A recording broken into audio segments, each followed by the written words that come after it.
कराची के इलाके मधुगोश में वाक़े रिलीफ कैंप में बूढ़ी और बीमार खवातीन मदद की मुंतज़िर हैं। मेडिकल कैंप भी लगाया ना जा सका। मज़ीद बताएंगी दुनिया न्यूज़ की नुमाइंदा सना फातिमा।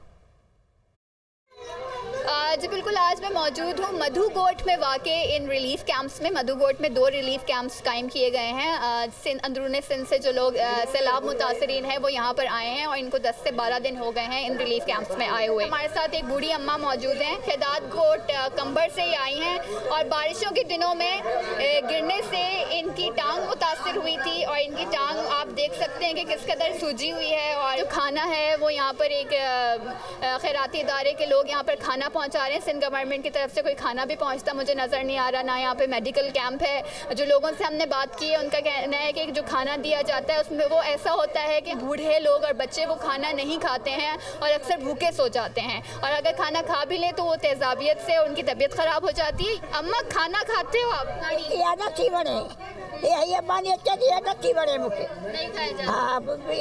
दवाई मिली? दवाई का नहीं, दवाई भी नहीं मिली। एक अच्छी बात आज यहाँ पर ये हुई है कि जो ये जिस मोहल्ले में ये सरकारी स्कूल है जहाँ पे रिलीफ कैंप बनाया गया है वहाँ पे मुखैर हजरात ने इन खातून की तकलीफ़ को देखते हुए आज 10-12 दिन बाद इनको एक चारपाई मुहैया कर दी है। और इससे पहले जब मैं आई थी तो मैंने देखा था कि ये खातून जो है वो ज़मीन पर पड़ी हुई थी और इनके लिए उठना बैठना इस हालत में वैसे ही इतना ज़्यादा माहौल था क्योंकि इस वक्त इनकी ये इंजर्ड हैं बुरी तरह। मेडिकल कैंप में मुझे यहाँ पे नज़र नहीं आ रहा। यहाँ पे बीमार खवातीन हैं, मर्द हैं, छोटे बच्चे हैं और वो सब हुकूमती तवज्जो के मुंतज़र हैं। जी।